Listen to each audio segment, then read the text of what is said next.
तो कल हम लोगों ने बात की थी रदरफोर्ड के विश्वविख्यात एक्सपेरिमेंट की।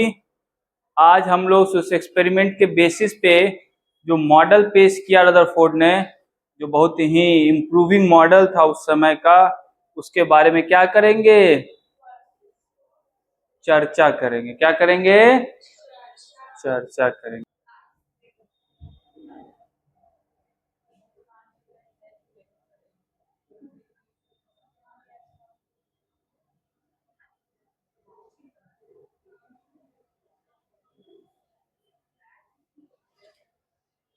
रदरफोर्ड एटॉमिक मॉडल, ठीक है। तो हम लोगों ने कल देखा था अल्फा रे स्कैटरिंग एक्सपेरिमेंट। उससे ये पता चल गया कि एटम के अंदर कुछ और भी है और मास जो है डिस्ट्रीब्यूटेड यूनिफॉर्मली नहीं है। नहीं पता चला था। रे जो है आपस में डिफ्लेक्टेड, अधिकांश रे नहीं कर रहे हैं, कुछ रे कुछ एंगल के साथ डिफ्लेक्ट हो रहे हैं, और 10,000 में एक प्रोबेबल कुछ रे है जो 180 डिग्री पे ही बिना छुए सीधा अपने मार्ग में लौट आ रहे हैं। इतना ही देखा था ना। फिर उसके बाद हम लोगों ने कंक्लूजन देखा था। आज उस कंक्लूजन के बेसिस पे रदरफोर्ड साहब ने जो मॉडल दिया उस मॉडल को देखेंगे, ठीक है। कोई दिक्कत? तो पहले देखिए मॉडल में थ्योरेटिकल पॉइंट क्या था। रदरफोर्ड साहब थॉमसन के इस मॉडल को बिल्कुल नकार देते हैं और पहला स्टेटमेंट देते हैं कि देखिए एटम के अंदर मास का जो डिस्ट्रीब्यूशन है वो यूनिफॉर्म कदापि नहीं है। कैसा नहीं है? कदापि मतलब है ये नहीं है। क्या नहीं है? यूनिफॉर्म नहीं है। बोले कहाँ है मास? तो बोलते हैं मास जो है वो उसके सेंटर में कंसंट्रेटेड है। लगभग सारा का सारा मास कहाँ है? ठीक है, कहाँ है? सेंटर्ड में। और सेंटर्ड को फिर नाम देते हैं, क्या नाम देते हैं उसको? न्यूक्लियस। ठीक है। तो पहला उनका क्या था? Mass of an atom is not distributed uniformly, ठीक है। it is concentrated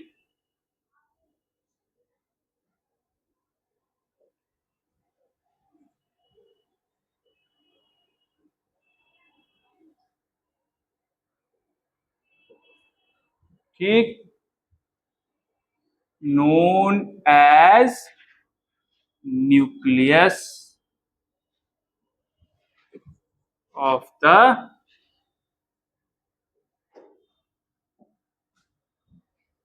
कोई दिक्कत?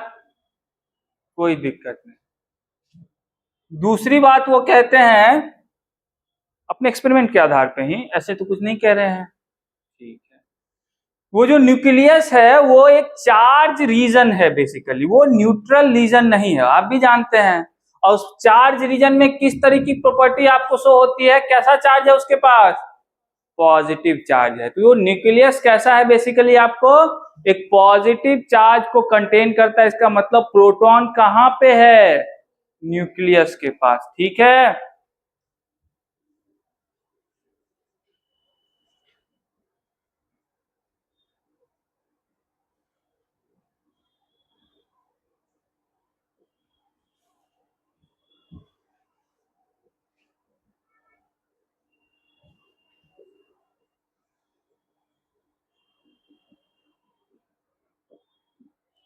इस बात को समझने में किसी को कोई दिक्कत?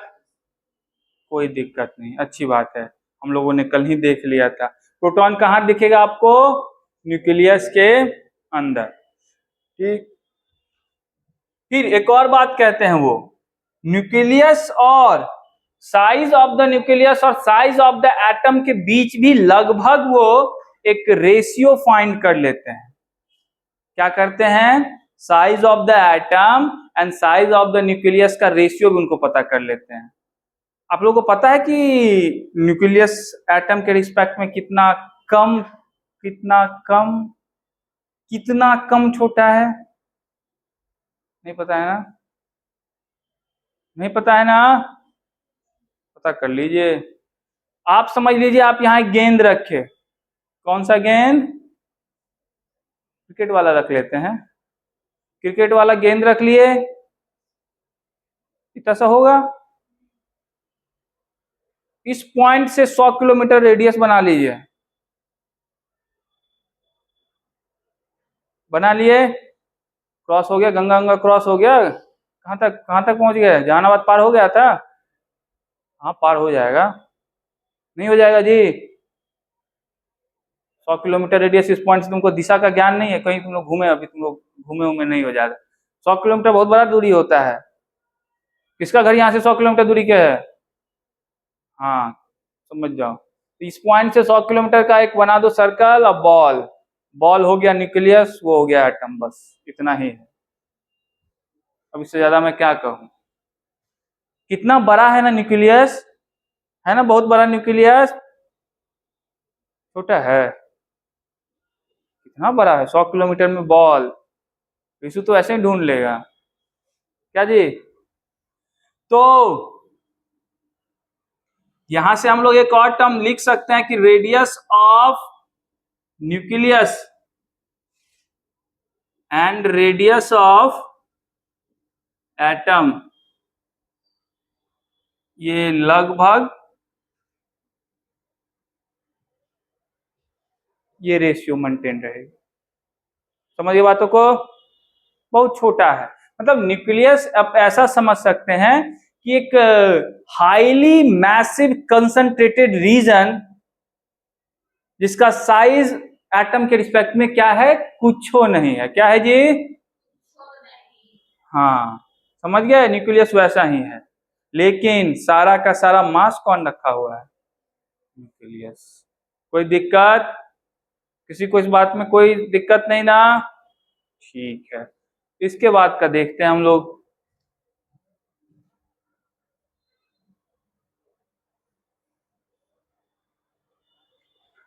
फिर वो क्या कहते हैं कि यूनिफॉर्म मास नहीं है, कंसंट्रेटेड है, तो जो बाकी का जगह है वो क्या है? तो बोलते हैं बाकी का जगह खाली। बाकी का जगह क्या है? खाली है। और उस खाली जगह में बड़ा इंपॉर्टेंट जीव रह रहा है। जीव नहीं, पार्टिकल बोलूंगा। जीव तुम लोग को ज्यादा समझ में आता है। उस खाली जगह में बहुत ही इंपॉर्टेंट पार्टिकल रह रहा है। क्या नाम है उसका? इलेक्ट्रॉन। तो रदरफोर्ड साहब एटम को बेसिकली अब एक प्लेनेटरी मॉडल के साथ कंपेयर करते हैं। प्लेनेटरी मॉडल सुना था ना? नाम आ चुका था वो तो, मतलब 200-300 साल पहले से ही है, केपलर के समय से ही। केपलर का नाम सुना है ना? न्यूटन से कुछ साल पहले प्लेनेटरी मॉडल याद आया कुछ धीरे धीरे? ठीक है, तो प्लेनेटरी मॉडल क्या कहता है कि सोलर सिस्टम को, अगर आप अपने सोलर सिस्टम की बातें कर रहा हूं मैं, और भी सोलर सिस्टम हो सकते हैं, है भी। ये क्या है? ऐसी मैंने कौन सी बकवास कर दी अगर मैंने ये कहा कि और भी सोलर सिस्टम है? ये बकवास वाली बातें थी। तो अपनी सोलर सिस्टम की अगर मैं बात करूं, सेंटर में कौन है और उसके चारों ओर इर्द गिर्द कौन घूम रहा है? प्लैनेट्स घूम रहा है ना? तो इसको इसी तरीके से कंपेयर करते हैं कि अपने सोलर सिस्टम में जैसे सन कंसंट्रेटेड है एक पॉइंट पे और उसके चारों तरफ चक्कर लगा रहे हैं आपको प्लैनेट्स, उसी तरीके से एटम के अंदर न्यूक्लियस कंसंट्रेटेड एक पॉइंट पे और उसके चारों तरफ चक्कर लगा रहे हैं कौन? इलेक्ट्रॉन। ठीक है, जैसे ऑर्बिट में घूमते हैं ना प्लैनेट, तो इलेक्ट्रॉन की भी वो क्या कहते हैं? एक ऑर्बिट है, एक ट्रेजेक्ट्री है, और उस ट्रेजेक्ट्री को भी वो फिक्स बताते हैं। ठीक है, क्या बोलते हैं? इलेक्ट्रॉन की भी एक ऑर्बिट है, एक ट्रेजेक्ट्री है। कोई दिक्कत? तो प्लैनेटरी मॉडल के साथ कंपेयर करके वो बताते हैं कि electron revolves around nucleus like the planetary system and its trajectory मतलब समझते हो ना, ट्रेजेक्ट्री मतलब पाथ, जिस पाथ को वो फॉलो कर रहा है उसको ट्रेजेक्ट्री बोलते हैं, इज नोन एज ऑर्बिट, उसको ऑर्बिट ही कहते हैं। इसलिए सालों तक इलेक्ट्रॉन की ट्रेजेक्ट्री को ऑर्बिट, आज भी ऑर्बिट ही पढ़ाते समय कई बार यूज होते हैं। जब तक मैं क्वांटम मॉडल ना पढ़ा दूंगा तब तक ऑर्बिट ऑर्बिट ऑर्बिट ही कहता रहूंगा। बाद में फिर हम लोग ऑर्बिट से उछल के कहाँ चले जाएंगे। वाह, सब लोग पढ़ के आए हैं, बहुत बढ़िया। इतनी बातें समझ गया, इसका चित्र भी बना दूं क्या।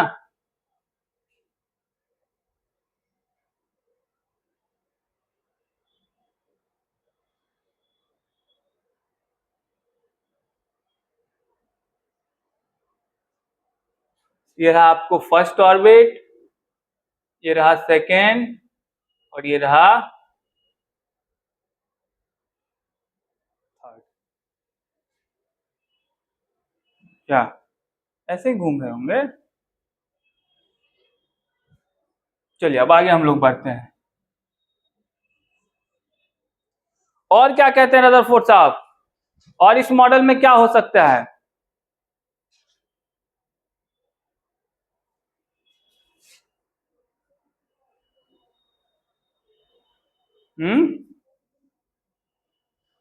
और इस मॉडल में क्या हो सकता है, बोलो। मास का तो चर्चा कर ही दिया।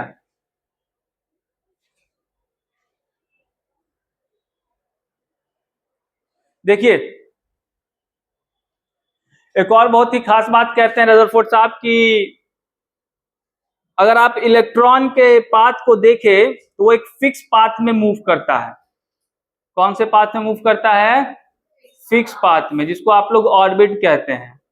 और इलेक्ट्रॉन का जो फिक्स पाथ है वो लगभग रदरफोर्ड के मॉडल में चेंज हो जाने वाला चीज नहीं है। वो पाथ कभी आपको चेंज होता हुआ रदरफोर्ड के मॉडल में, मैं अच्छा इसको अभी भी जो बातें मैं बोल रहा हूँ उसको उसी मॉडल के साथ जोड़ के देखना है। इसको एक कॉमन स्टेटमेंट अभी नहीं, क्योंकि एडवांस मॉडल आने वाले हैं तो इसको ये कॉमन बातें नहीं है। मैं जो भी बातें बोल रहा हूँ वो किसके मॉडल की बात बोल रहा हूँ, तो इसको इसी के साथ जोड़ के देखना है, ठीक है। बाद में नहीं बोलेंगे सर आपने तो बोला था कि एटम जो फिक्स पाथ पे घूमता है। कौन, मैं नहीं कह रहा, कौन कहेंगे दादा, आप भी जानते ये मॉडल फेलियर है, ठीक है, नए एडवांस मॉडल आ चुके हैं। तो ये क्या बोलते हैं, electron revolves on a fix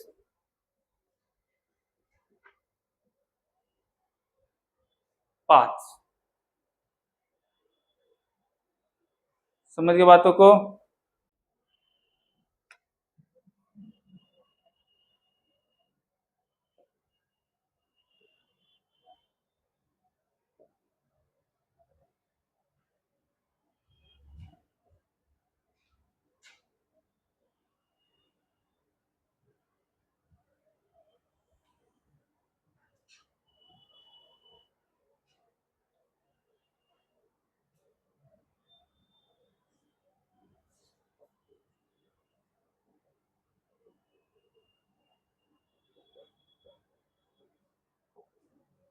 अब कहानी थोड़ा ध्यान से सुनिएगा।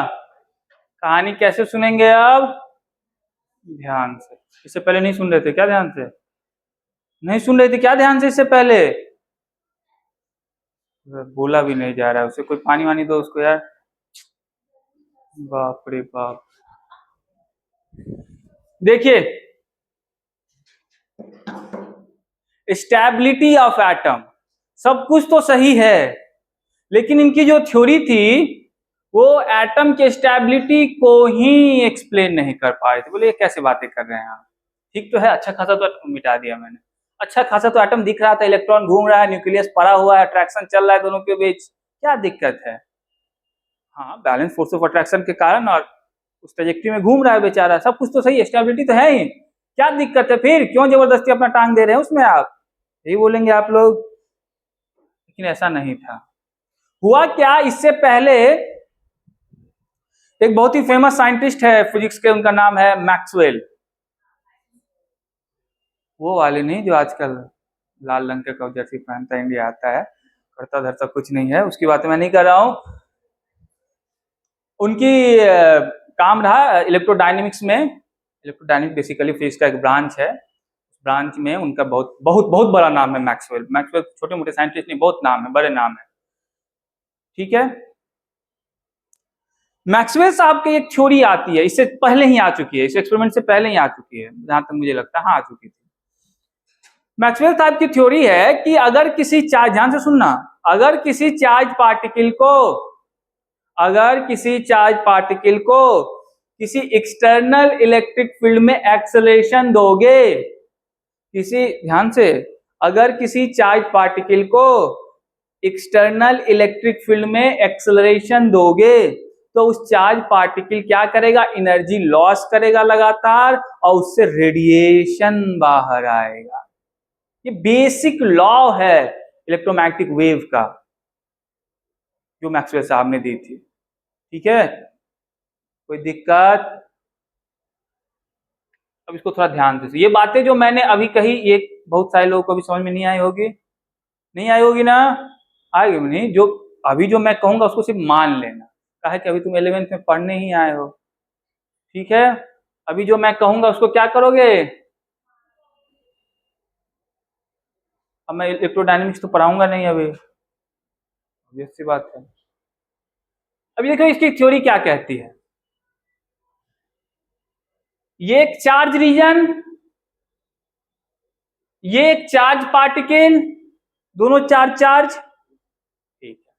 10th में ये बात जरूर आप लोगों ने पढ़ा होगा, अगर किसी पॉइंट पे किसी जगह कोई चार्ज पार्टिकल रखा हुआ है, उसके चारों तरफ एक इलेक्ट्रिक फील्ड का रीजन क्रिएट होता है। अगर कहीं चार्ज है तो उसके चारों तरफ क्या है, इलेक्ट्रिक फील्ड है कि नहीं है, वो है, स्वतः है, उसके लिए कुछ करने की जरूरत।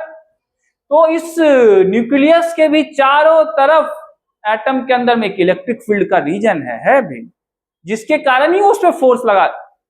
अच्छा, वो जो आप इलेक्ट्रोस्टैटिक फोर्स बोल रहे हैं, जिसको मैंने कहा अट्रैक्टिव फोर्स है, वो क्यों है, वो इसी इलेक्ट्रिक फील्ड के कारण है। वो जो एक पॉजिटिव चार्ज और एक इलेक्ट्रॉन के बीच अट्रैक्टिव फोर्स काम करता है ना जी, ये तो सबको पता है, क्यों है, उसी फील्ड के कारण है कि किससे एसोसिएटेड एक फील्ड है, उस फील्ड में ये आ रहा है तो इस पे क्या होगा, फोर्स लगना शुरू हो जाता है, ठीक है। क्या लगना शुरू हो जाता है, फोर्स। अब देखो ये इलेक्ट्रॉन जो है इस पाथ पे क्या कर रहा है, मूव कर रहा है। ये भी बोल रहे हैं कि सर्कुलर पाथ पे, कौन बोल रहे हैं, मैं नहीं, रदरफोर्ड साहब। रदरफोर्ड साहब स्ट्रिक्टली इस बात को बोलते हैं कि सर्कुलर ही मान लो, क्या मान लो। अब सर्कुलर पाथ पे ये अगर ये इलेक्ट्रॉन मोशन कर रहेगा तो उसके पास एक्सेलरेशन होगा कि नहीं होगा, ये बताना। अगर उसकी वेलोसिटी कांस्टेंट होगी फिर भी एक्सेलरेशन होगा, क्यों, क्योंकि हर पॉइंट पे अपना डायरेक्शन क्या करेगा, ये पढ़ के आए थे ना सर्कुलर मोशन में, तो इसके पास एक एक्सेलरेशन तो होगा कि नहीं होगा इलेक्ट्रॉन के पास, बोलो, इलेक्ट्रॉन के पास होगा कि नहीं होगा। बस यही पकड़ा गए रदरफोर्ड साहब। हो लोगों ने कहा मैक्सवेल साहब तो थ्योरी देके गए हैं जी, मैक्सवेल की थ्योरी तो सही है, वो तो प्रूफ है उसका, लेकिन आप में तो गलत लग रहा है, कुछ ना कुछ लोचा दिख रहा है। कैसे, चार्ज एक्सेलरेट कर रहा है, इलेक्ट्रिक फील्ड में है, तो आप जो कह रहे हैं कि उसकी एनर्जी फिक्स है, वो एक फिक्स ऑर्बिट में घूम रहा है, तो रदरफोर्ड साहब के फिक्स ऑर्बिट में घूमने का क्या मतलब है कि एनर्जी लगभग क्या उसकी फिक्स। बोलेंगे आपकी एनर्जी तो यहाँ पे फिक्स नहीं रहेगी, वो तो क्या करेगा, धीरे धीरे एनर्जी लूज करेगा, और लूज करते करते हो सकता है कि ये जो इलेक्ट्रॉन था बेसिकली आपका ऐसे घूमते घूमते घूमते एटम में ही समा जाए, सॉरी एटम में बोला, न्यूक्लियस में ही समा जाए, क्योंकि लगातार क्या करेगा, एनर्जी लॉस करेगा, उसकी रेडियस क्या होती जाएगी, डिक्रीज करते जाएगी, डिक्रीज करते जाएगी, डिक्रीज डिक्रीज डिक्रीज, और चला जाएगा कहाँ पे, न्यूक्लियस के अंदर। अब ये बात किसी भी एटम के स्टेबिलिटी के लिए सही है क्या कि उसका इलेक्ट्रॉन न्यूक्लियस में हो? ना, हो ही नहीं सकता। इलेक्ट्रॉन को न्यूक्लियस में कैसे रखोगे तुम? रखोगे तो स्टेबिलिटी है ही नहीं। फिर आप बोलोगे हो सकता है सर कि ऐसा लाखों साल में ऐसा हो, धीरे धीरे इलेक्ट्रॉन अपना रेडियस कम कर रहा हो। ये भी आप कोई बच्चा बोल सकता है कि आपको पता नहीं चल रहा हो लेकिन धीरे धीरे कम कर रहा हो, धीरे धीरे कम कर रहा हो, और हो सकता है 500 साल 1000 साल में वो एटम फिर इलेक्ट्रॉन चला जाए उसमें। ऐसा भी ऋषु ने एक दिन सवाल पूछ सकता है मुझसे ये कि सर ऐसा हो सकता है। आप थोड़ी जानते हैं 1000 साल तक आप रहेंगे एक्सपेरिमेंट करने के लिए, एटम खत्म हो जाए फिर 1000 साल में, स्टेबल ना रहे, जो करना है करे, 1000 साल लगे 2000 साल लगे।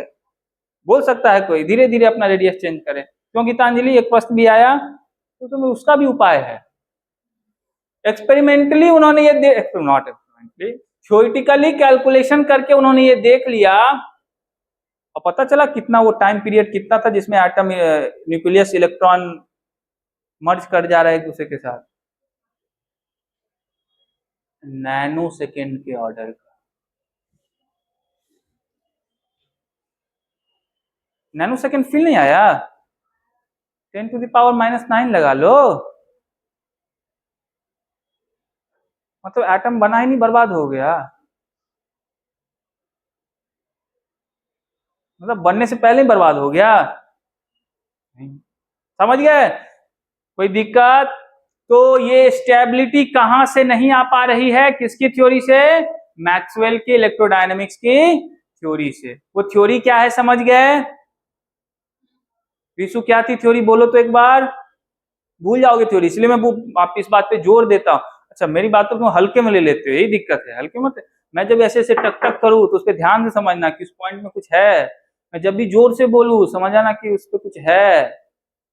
अब मैं 3 बार बोलूं तो समझ ही जाना कि बहुत इंपॉर्टेंट चीज है। क्या थी मैक्सवेल की थ्योरी, बोलो। भूल गए ना? किसी चार्ज पार्टिकल के पास एक्सेलरेशन होगा एक्सटर्नल फील्ड के अंदर, तो वो क्या करेगा, एनर्जी लॉस करेगा। एनर्जी लॉस किसके तरह दिखेगी, उससे रेडिएशन निकलता दिखेगा, वही वेव का कॉन्सेप्ट है। ईएमडब्ल्यू ऐसे ही निकलता है, उससे क्या होगा, आपको रेडिएशन निकलते दिखेगा, इसके कारण उसकी एनर्जी क्या होगी, लॉस करते जाएगी। ये किसकी थ्योरी थी? ऐसी थ्योरी कोई एक्सप्लेन नहीं कर पाए। ठीक है, लिखे इस बात को। According to Maxwell theory of electrodynamics,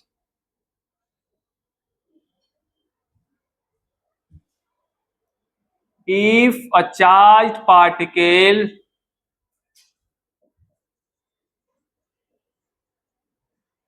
accelerate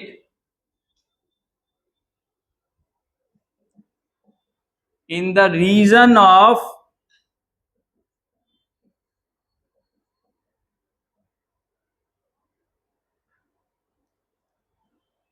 external electric field, it loses its energy continuously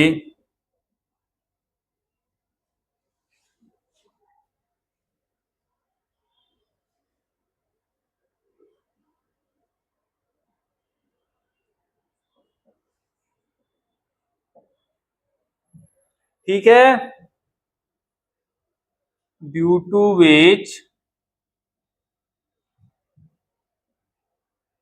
the electron will lose its energy and falls into nucleus. So the stability of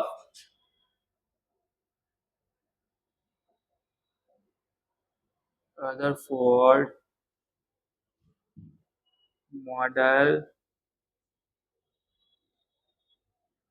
is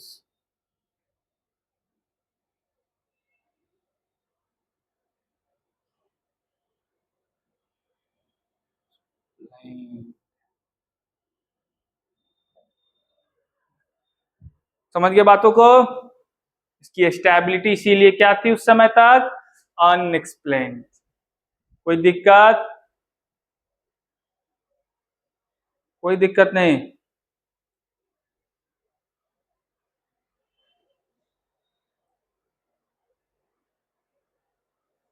समझ में आ रहा है ना, ये मेजर ड्रॉबैक है, छोटा मोटा drawback नहीं है, मतलब एटम है ये नहीं है।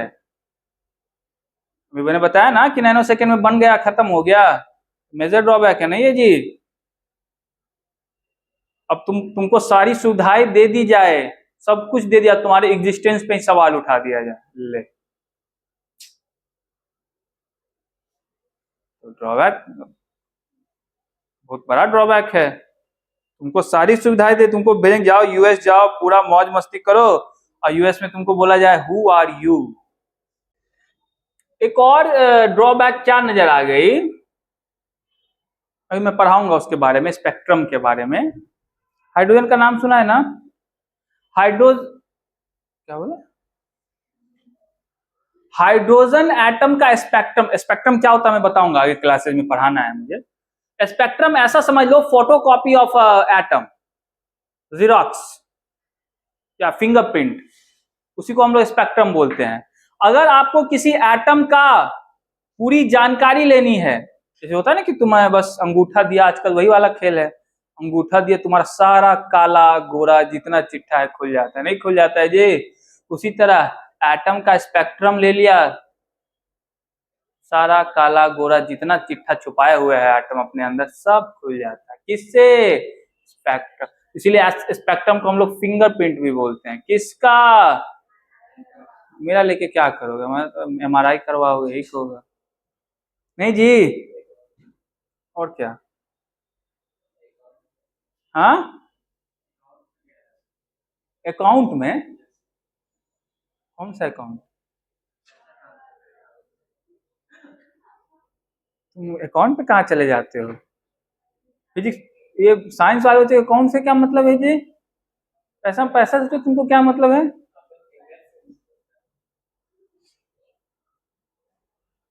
बहुत तेज बन रहा है देखो। तो इस समय तक हाइड्रोजन की स्पेक्ट्रम ले ली गई थी, हाइड्रोजन की स्पेक्ट्रम। अब हाइड्रोजन का स्पेक्ट्रम मतलब तुमको उसके बारे में बहुत कुछ जानकारी पता चल गया, अभी देखेंगे स्पेक्ट्रम जब मैं पढ़ाऊंगा तो। अब उस बारे में जब स्पेक्ट्रम आपने ले लिया तो एक और बात पता चली जो अजीब बात थी, कि अगर आप इस एटम को थोड़ा ध्यान से देखें, तो ये फर्स्ट ऑर्बिट है, ये क्या है, ये क्या है।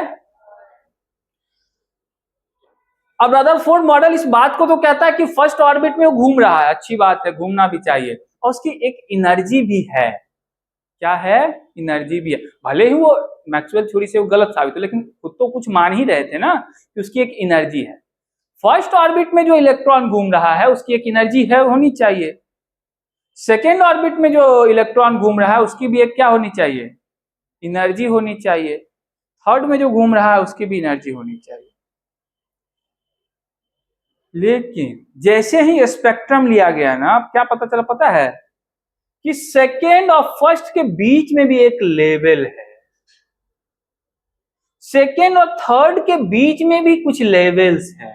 किसके लेवल्स है, एनर्जी के लेवल्स है। मतलब कुछ लाइंस आ रहे हैं, लाइंस आने का मतलब कि फर्स्ट और सेकेंड के बीच में भी एक कुछ ना कुछ एनर्जी का लेवल है जहां इलेक्ट्रॉन हो सकता है। ये रदरफोर्ड साहब की थ्योरी में नहीं।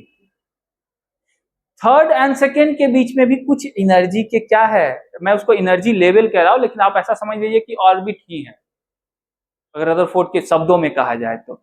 मतलब सेकेंड और थर्ड के बीच में भी इलेक्ट्रॉन के रहने के कुछ चांसेस हो सकते हैं, क्योंकि तो स्पेक्ट्रम में कुछ लाइंस, स्पेक्ट्रम बेसिकली ऐसा पिक्चर निकल के नहीं आता, हाइड्रोजन ऐसे करके शाहरुख खान बनता हुआ नहीं लाएगा स्पेक्ट्रम लेने के बाद, उसमें बेसिकली ऐसे लाइंस आते हैं ऐसे ऐसे करके, तो उस लाइंस की फिर स्टडी की जाती है।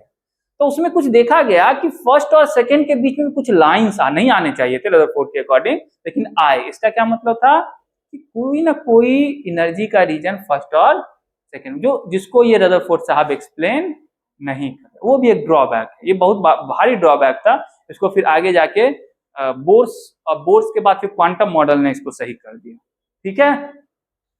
दूसरा ड्रॉबैक क्या था? It does not explain fine lines in the spectrum of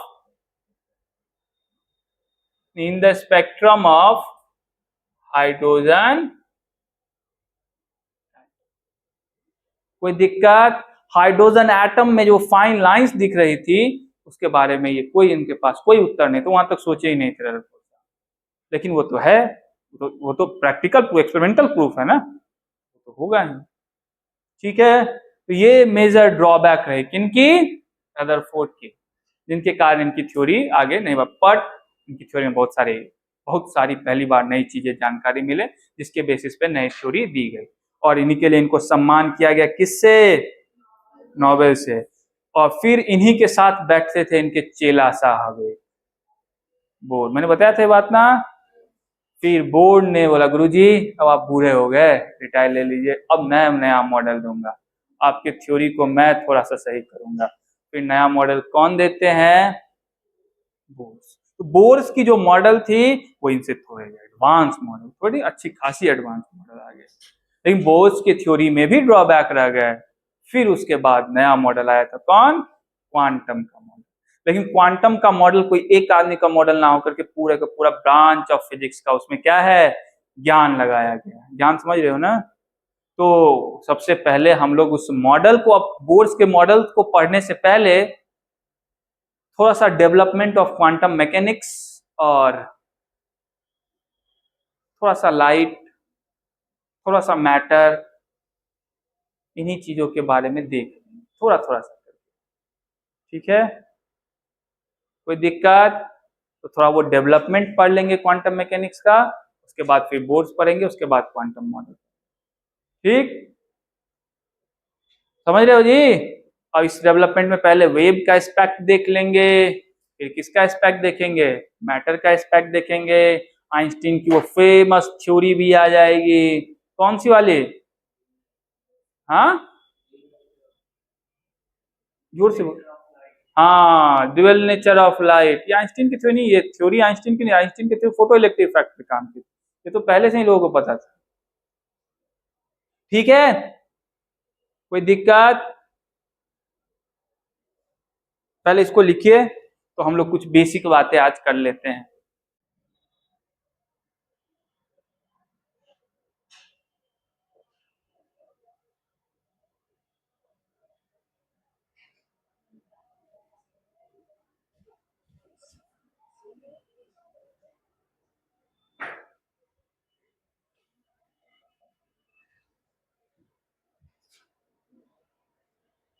चलिए अब थोड़ी कहानी सुन लीजिए।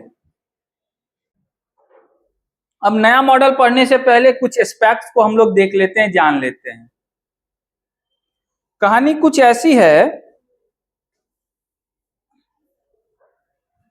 कि ये जो लाइट देख रहे हैं आप, हाँ ये भी, वो भी, इस लाइट को लेके बड़ा विवाद रहा है और सदियों तक विवाद रहा है। किस बात को लेके विवाद रहा है? प्रॉपर्टी का विवाद नहीं है, अधिकार का विवाद नहीं है, उसके नेचर को लेके विवाद रहा है। किसको लेके? किसको लेके? नेचर को। ये विवाद आप लोगों के कानों तक में भी पड़ी होगी, विवाद आज तक सॉर्ट आउट नहीं हुआ। लेकिन आप लोग इतनी बातें जानते हैं, लाइट हैज ड्यूअल नेचर, बस इसके बाद आप लोग खुश हो जाते हैं, वाह दोनों नेचर है। लेकिन ये जो नेचर है, ऐसी कौन सी व्यवस्था आ पड़ी कि इसको ड्यूअल नेचर का तगमा देना पड़ा? तगमा मतलब ठप्पा। क्यों लगाना पड़ा ठप्पा? आदमी इतना लिबरल नहीं होता, उसको तो एक ही वाला नेचर चाहिए। आदमी बड़ा खतरनाक प्राणी है, वो तो जानबूझ के बोले 3 गो नेचर रहेगा, फिर भी बोलेगा ना इसको एक ही में फिट करो। फिर भी इसको कर नहीं पाया, दो नेचर देना पड़ा मजबूरी में। क्यों देना पड़ा? क्योंकि है, होता क्या है, अब दो नेचर क्या है वो आप लोग भी जानते हैं। एक नेचर है वेव नेचर, दूसरा कौन सा नेचर है? वाह वाह, बहुत समझदार है। एक है पार्टिकल, दूसरा है वेव। अब कुछ एक्सपेरिमेंट ऐसे होंगे जो सिर्फ और सिर्फ वेव नेचर को अगर आप मानते हैं, फॉलो करते हैं, उसके बाद ही एक्सप्लेन कर सकते हैं उसको। कुछ ऐसे फेनोमेना आपको देखने को मिलेंगे कि वो सिर्फ और सिर्फ पार्टिकल नेचर की प्रॉपर्टी को ही फॉलो करने के बाद एक्सप्लेन किया जा सकता है। बोलेंगे दोनों दोनों का नहीं, ऐसा नहीं है। एक फेनोमेना वेव, एक फेनोमेना, दोनों दिखा कौन रहा है? ओहो, बहुत दिक्कत है, दोनों दोनों में भी नहीं, मर्ज कर नहीं सकता है। अब ये थ्योरी कहानी बहुत पुरानी है इसकी। ये जो कहानी है वेव और पार्टिकल की, ये बहुत पुरानी है। कितनी पुरानी? न्यूटन साहब के समय से ही चली आ रही है। न्यूटन साहब मतलब खतरनाक आदमी, न्यूटन मतलब जीनियस, मतलब समय, मुझे लगता है वो 400 साल पहले सोच लेते थे। न्यूटन, तुम बताओ लाइट को क्या मानता होगा? अच्छा, न्यूटन के पास जाने से पहले तुमको क्या लगता है लाइट क्या है? न्यूटन तक तो जाएंगे ही हम लोग। तुम लोगों को क्या लगता है लाइट क्या होना चाहिए? General aspect. अब ऐसे नहीं कि हम, आप तुम जानते हो सर ड्यूअल नेचर है, मैंने बता भी दिया कि ये करता है, ये करता है। तुमको क्या लगता है? मतलब तुमने फिजिक्स नहीं पढ़ा है, तुमको क्या लगता है? वेव। ये बहुत ही कॉमन सा है। रिक्शा कोई बोलेगा, रिक्शा वाले को बोल दोगे कि पार्टिकल, तो ऐसे देखेगा। कौन जगह पढ़ रहे हो जी कि तुमको लग रहा है कुछ आ रहा है, उससे टपक रहा है। जनरल एस्पेक्ट क्या है कि लाइट क्या है? वेव होगा। अब न्यूटन साहब बोलो, न्यूटन साहब को क्या लगता है लाइट क्या होगा? वेव होगा। बोलो। तो मैंने क्यों कहा न्यूटन साहब 400 साल पहले सोच लेते हैं? न्यूटन साहब को ये पार्टिकल लगता था, ये बड़ी अच्छी बात है। न्यूटन साहब लाइट को पार्टिकल की तरह मानते थे, उसको नाम देते थे कॉपरस्क्यूल्स। कॉपरस्क्यूल मतलब लाइट के जो पार्टिकल है उसको नाम देते थे कॉपरस्क्यूल, मतलब छोटे छोटे पार्टिकल से ये लाइट बना। ये थ्योरी को मानते थे न्यूटन साहब, और सिर्फ मानते नहीं थे, उन्होंने प्रूव भी कर दिया। उस पार्टिकल थ्योरी से रिफ्लेक्शन को भी प्रूफ किया और रिफ्रैक्शन को भी प्रूफ किया। अब तो सिलेबस में नहीं है, मैंने भी नहीं पढ़ा था, लेकिन मेरे टीचर मतलब कहते थे पहले पढ़ाते, मुझे शायद पढ़ाया था उन्होंने कि न्यूटन की पार्टिकल थ्योरी से रिफ्लेक्शन और रिफ्रैक्शन को प्रूफ करने के लिए। शायद अब सिलेबस से हटा, अब तो बहुत कुछ हटा दिया गया।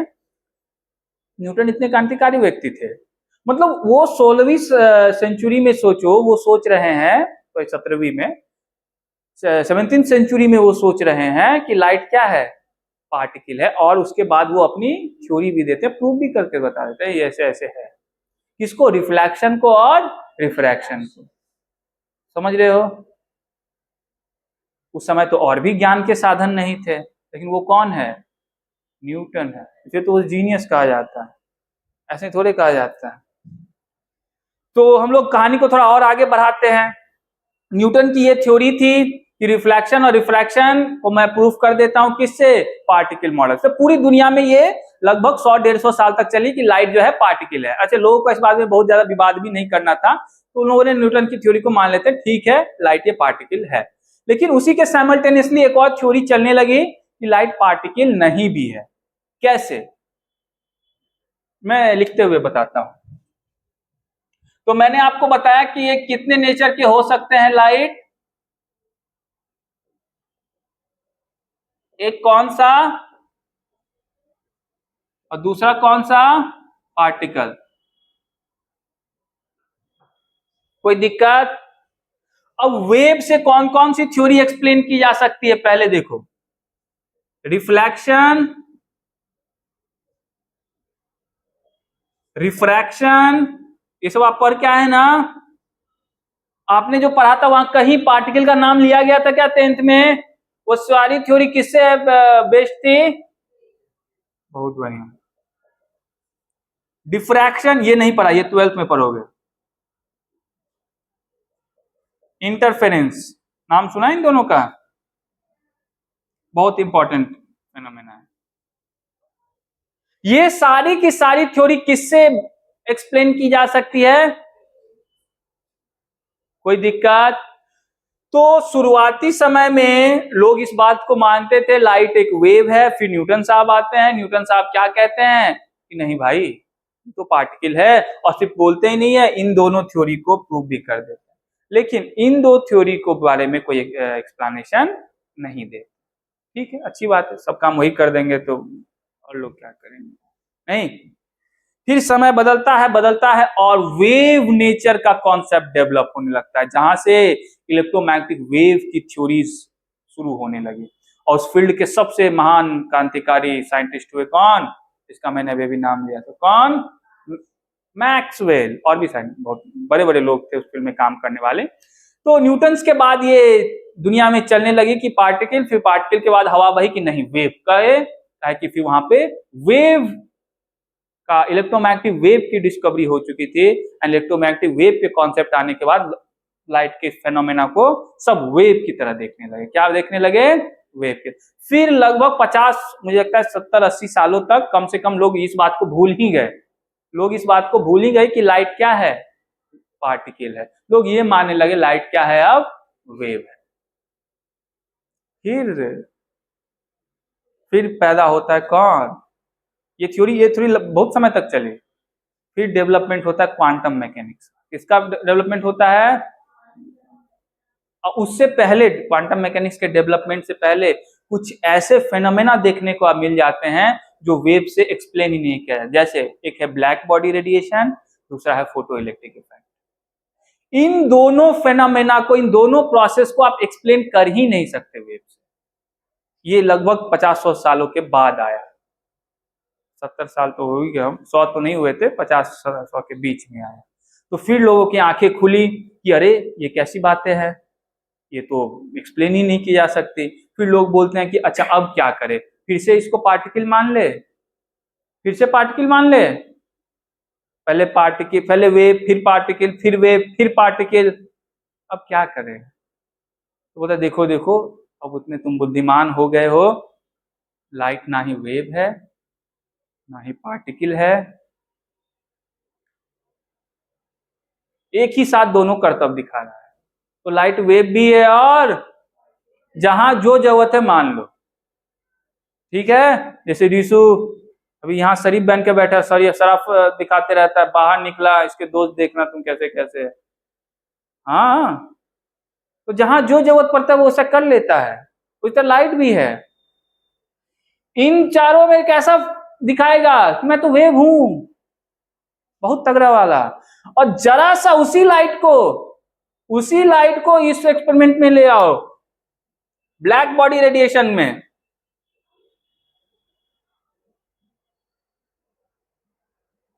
या फिर फोटो इलेक्ट्रिक इफेक्ट में, ये बोलेगा ना ना वेव वेव कुछ ना थे, हम का है।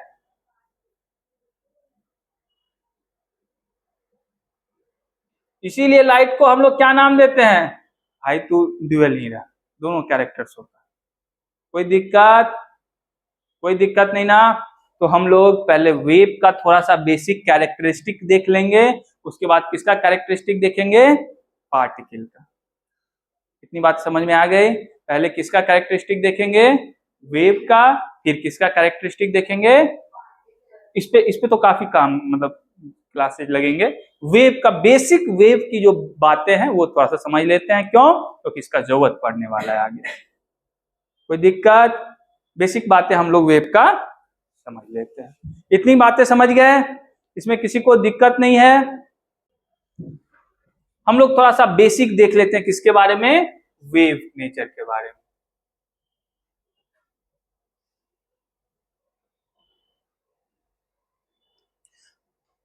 अब वेव का नाम सुनते ही आपके दिमाग में क्या आता है? क्या आता है? कुछ नहीं आता है, कुछ तो आता ही होगा। क्या आता है पांडे जी? वो जो पिक्चर सबके दिमाग में आ जाती है, आप लोग उसको शब्द नहीं दे पा रहे। मुझे पता है पिक्चर क्या बन रही है सबके दिमाग में, मुझे पता रहता है, लेकिन आप उसको शब्द नहीं दे पा रहे हैं।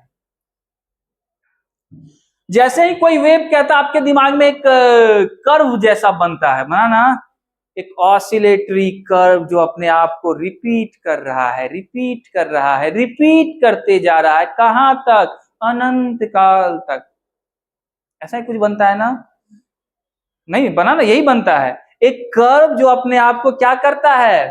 रिपीट करते जा रहा है। यही पिक्चर, बेसिक पिक्चर यही बनती है, जिसको आप लोग साइनसॉइडल कर्व या कोसाइन के फॉर्म में दिखाते हैं। है भी, वेव बेसिकली एक ऑसिलेटरी मोशन में रहता है।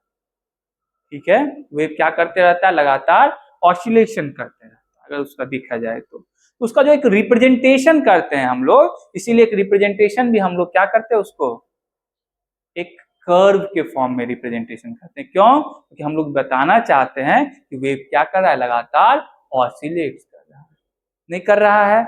ये सब फॉर्म बनाते हैं ना जी।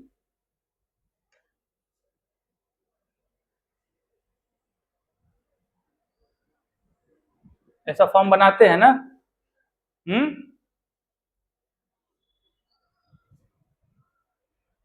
टाइम के साथ ये क्या हो रहा है? मान लो टाइम के साथ मैंने इसका ये लिया है, ये टाइम के साथ क्या हो रहा है? बढ़ रहा है। ठीक, और अगर इस वेव में कोई एनर्जी का लॉस नहीं हो रहा है, कोई एनर्जी, मान लेते आइडियल केस, कोई एनर्जी का लॉस नहीं हो रहा है, ये लगातार इसी तरीके के पाथ को फॉलो करता हुआ आगे जाता जाएगा कि नहीं जाता जाएगा? कोई इसको रोक लेगा जी? अगर एनर्जी का लॉस नहीं हो रहा है तो इसी पाथ को क्या करता जाएगा? ये फॉलो करता हुआ जाएगा। ठीक है, अच्छी बात है, जाना भी चाहिए, नहीं जाना चाहिए जी? बोलो। ठीक है, अब इससे रिलेटेड कुछ टर्म होते हैं, उस टर्म्स को हम लोग पढ़ लेते हैं पहले। बोलो। आप इसको अगर ध्यान से देखेंगे तो आप देखेंगे टाइम के साथ ये एक पीक वैल्यू को गेन करता है, फिर से इसका जो पाथ होता है वो उसी पोजीशन पे आ जाता है, वाई मतलब क्या हो गया यहाँ पे? जीरो हो जाता है, और फिर से वो अपना डायरेक्शन चेंज करते हुए कहां चला जाता है? इस पॉइंट पे पहुंचता है, पहुंचता है ना जी? तो इसको हम लोग एक कंप्लीट साइकिल क्या बोलते हैं? इसको कंप्लीट, ये कहते हैं ना। बोलो। अब इससे रिलेटेड कुछ टर्म्स है, उस टर्म्स को हम लोग पहले देख लेते हैं। पहला टर्म्स है वेवलेंथ। कौन सा टर्म है?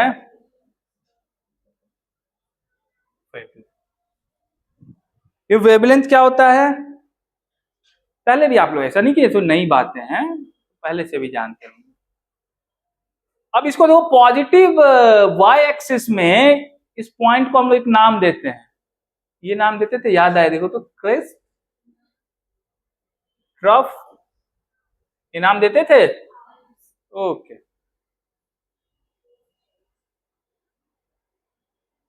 बोलो। वेवलेंथ कैसे डिफाइन करते थे?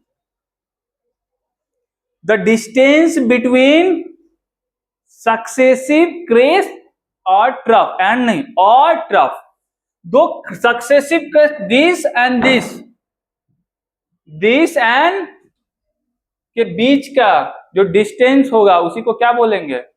वेवलेंथ। या ट्रफ तो यहां और यहां पे जो ट्रफ होगा उसके बीच के डिस्टेंस को क्या बोलेंगे?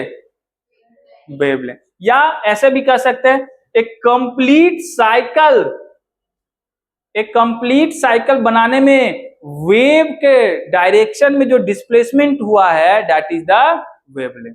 एक कंप्लीट साइकिल बनाने में वेव के डायरेक्शन में जो डिस्प्लेसमेंट देखा गया वही क्या है? बेसिकली आपका वेवलेंथ। ये भी कह सकते हैं, नहीं कह सकते हैं जी?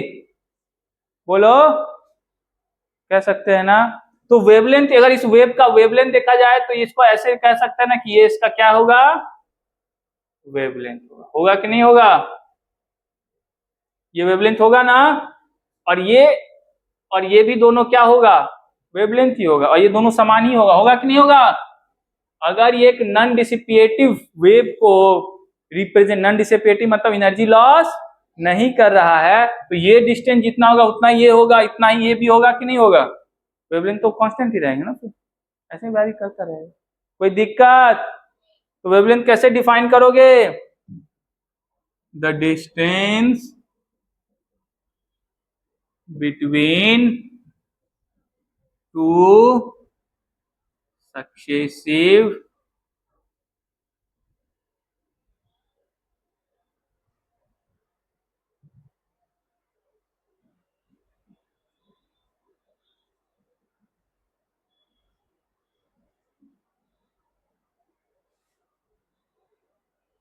ठीक है, इसको डिनोट कैसे करना है?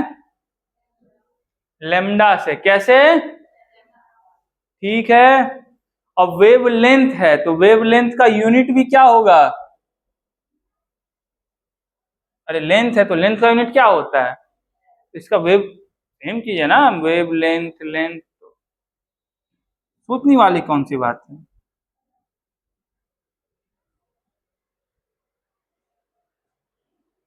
ठीक है, कोई दिक्कत? बोलिए। वेवलेंथ समझ गए? भूलोगे तो नहीं अब इसे? या एक कंप्लीट साइकिल में जो आपको डिस्प्लेसमेंट हो रहा है वेव के डायरेक्शन, वेव का डायरेक्शन ये है, इसमें वेव का डायरेक्शन ये है ना, वेव के डायरेक्शन में जो कंप्लीट साइकिल बनाने में जो डिस्प्लेसमेंट हुआ, दैट इज योर वेवलेंथ। कोई दिक्कत नहीं है। अब दिक्कत कहाँ होती है बताते, वेवलेंथ के कुछ यूनिट को लेके ही दिक्कत, क्वेश्चन भी वहीं से आए तो क्वेश्चन वहीं से आएंगे। इसका यूनिट जनरली, अब हम लोग वेव की बातें करते तो भले ऐसा यूनिट ठीक है मीटर में रखते हैं, लेकिन कन्वीनियंट यूनिट और भी बहुत सारे हैं, जैसे नैनोमीटर, पिकोमीटर, फेम्टोमीटर, माइक्रोमीटर हो सकते हैं, हो सकते हैं कि नहीं हो सकते हैं? बोलो। तो 1 नैनोमीटर कितना हो सकता है? 10⁻⁻। एक होता है ये ऐसा लेवल, तो इसको मतलब माइक्रो, क्या?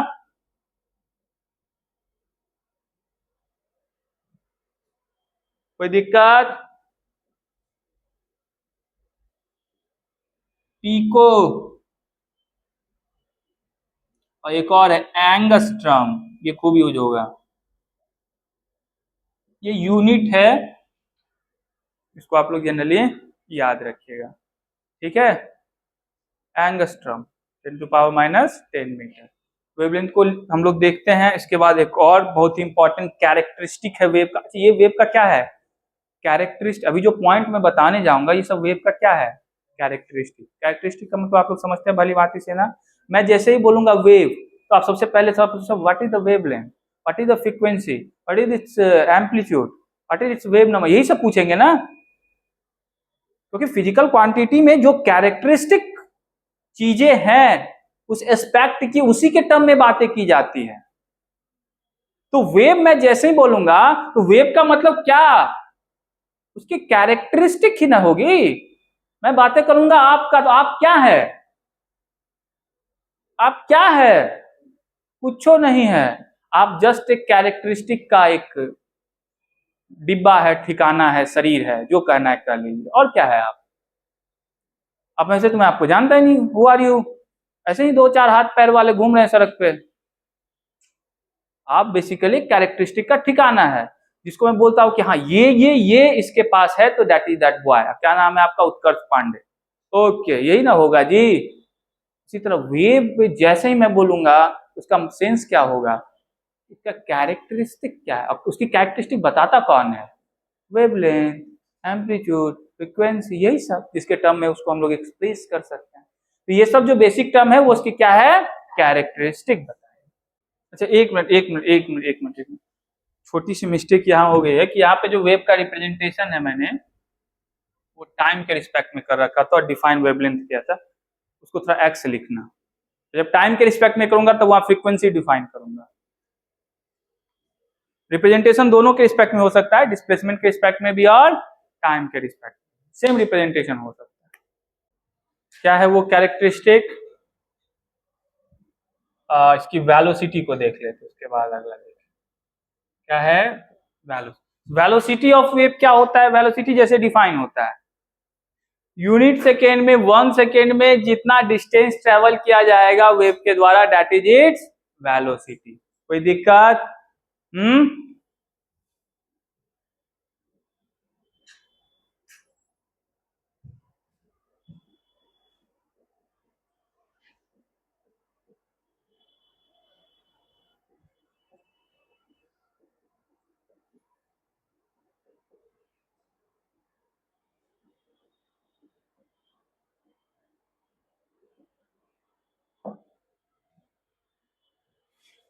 ठीक है, कोई दिक्कत नहीं।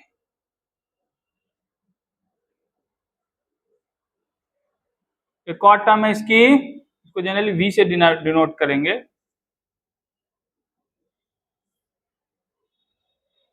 ठीक, और ये जो लाइट देख रहे हैं आप, इलेक्ट्रोमैग्नेटिक वेव्स हैं। अगर वेव की तरह, वेव के नजरिए से देखा जाए तो क्या है, लाइट बेसिकली एक इलेक्ट्रोमैग्नेटिक वेव है। और फ्री स्पेस में उसकी वेलोसिटी क्या होती है? 3 × 10⁻⁻⁷ मीटर पर सेकेंड। तो अगर हम इलेक्ट्रोमैग्नेटिक वेव की बात करेंगे तो इसी उसके लिए क्या रहेगा, तो कांस्टेंट टर्म है ना, तो वहां पे हम उसको कैसे डिनोट करेंगे? सी के साथ। ठीक है, तो अगर मैं सी लिखूं तो उसका मतलब समझ जाना, मैं इलेक्ट्रोमैग्नेटिक वेव के खाली स्पेस में किसकी चर्चा कर रहा हूं? स्पीड की। कोई दिक्कत? उसके बाद है फ्रीक्वेंसी। अगर मैं इसी ग्राफ को यहाँ पे डिस्प्ले डिस्टेंस के टर्म में ना बना करके किसके टर्म में बनाओ? टाइम के टर्म में बना दो, टाइम के साथ भी ऐसे ऑसिलेटरी नेचर दिखाएगा ये, तब हम लोग फ्रीक्वेंसी डिफाइन करते हैं। अभी फ्रीक्वेंसी क्या है जी? ध्यान से समझिए कि 1 सेकेंड में जितना number of oscillation, number of, ध्यान से समझना, 1 सेकेंड में वेव जितना number of oscillation, number of oscillation मतलब कंप्लीट साइकिल। एक ऑसिलेशन का मतलब एक कंप्लीट साइकिल क्या है? ये यहां से गया यहां और यहां, this is the complete cycle. 360 बना दिया ना जी, 360 दिख रहा है ना? दिखता कम है उसके जाने के बाद, है यहाँ पे क्या, किसी को याद आ जाती है लाल रंग की जैसे। तो एक कंप्लीट नंबर ऑफ ऑसिलेशन पर सेकेंड, उसी को हम लोग क्या बोलते हैं? फ्रीक्वेंसी। कोई दिक्कत?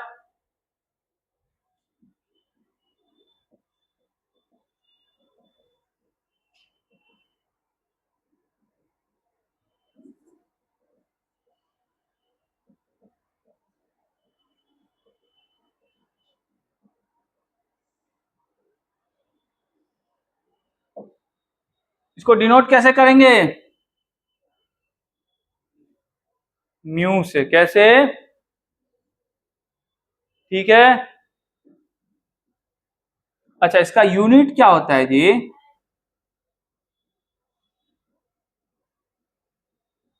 हंसने वाली कौन सा है, बोले तो सही बोले उसने। हर्ट। क्या होता है यूनिट? कोई दिक्कत? बोलो। नहीं ना रिशु? बहुत बढ़िया। और इसका एक बेसिक फॉर्मूला भी है, म्यू इक्वल टू 1/टाइम पीरियड। अब ये टाइम पीरियड क्या होता है जी?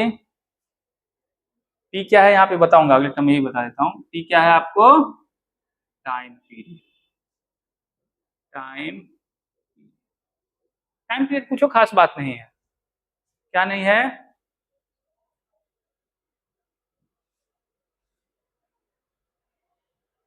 एक कंप्लीट साइकिल पूरा करने में जो टाइम लगता है वही उसका टाइम पीरियड है वेव का।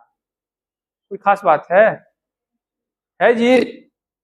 वो पानी पिलाओ यार, इतनी गर्मी है, गला भी बैठ जाता है।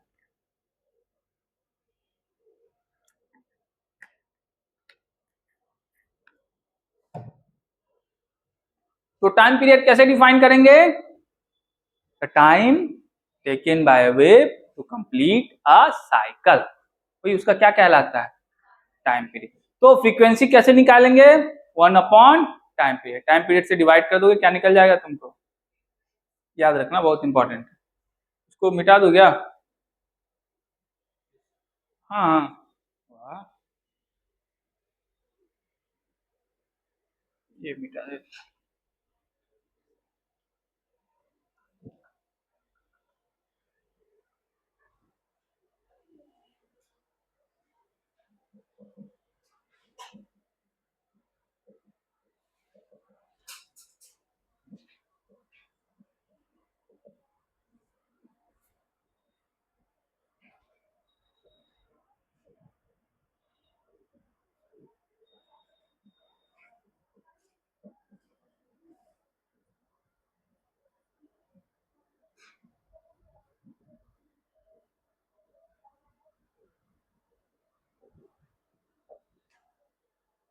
ठीक है, इसको जनरली कैपिटल टी से ही दिखाते हैं।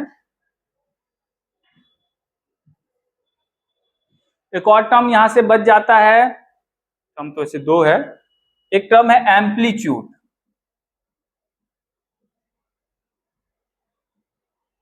क्या है? एम्पलीट्यूड। क्या होता है एम्पलीट्यूड? मैक्सिमम, मैक्सिमम बोलना पड़े। डिस्प्लेसमेंट तो ये भी है, डिस्प्लेसमेंट तो ये भी है। Maximum displacement of mean position मतलब इस एक्सिस को मैं बोल रहा हूं, इस एक्सिस से मैक्सिमम डिस्प्लेसमेंट दोनों डायरेक्शन में जो जा सकता है, कर सकता है, दैट इज इट्स एम्पलीट्यूड। मतलब सिंपल बात है, जो क्रेस्ट वाला पॉइंट है या ट्रफ वाला पॉइंट है, उस पॉइंट का इस एक्सिस में, वाई एक्सिस में डिस्टेंस मेजर कर लो, दैट विल गिव यू।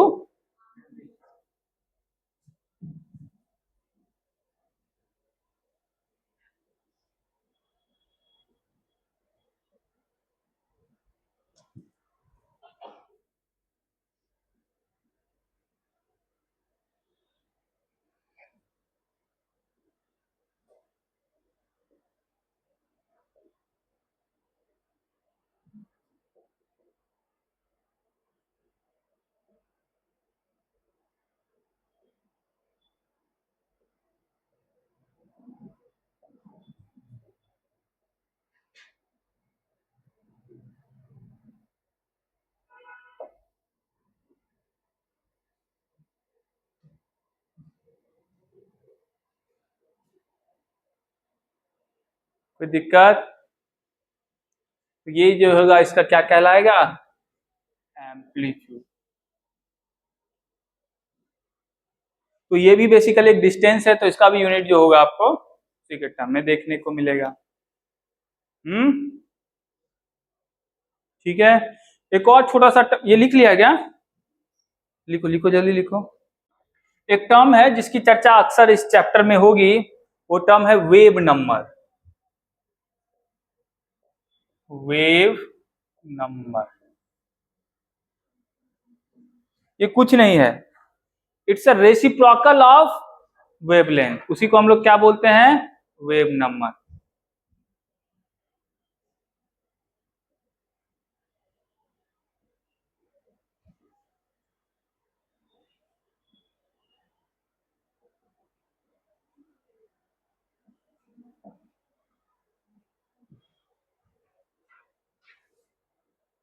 ठीक है, इसको ऐसे दिखाना, ये क्या हो गया आपका?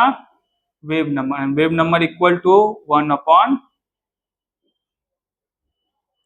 इस बात को लिख लो। इन सारे चीजों की क्या पड़ेगी आप लोगों को? जरूरत पड़ेगी। और आगे की जो भी चर्चा होगी वो हम लोग कब करेंगे? कब करेंगे? बहुत बढ़िया।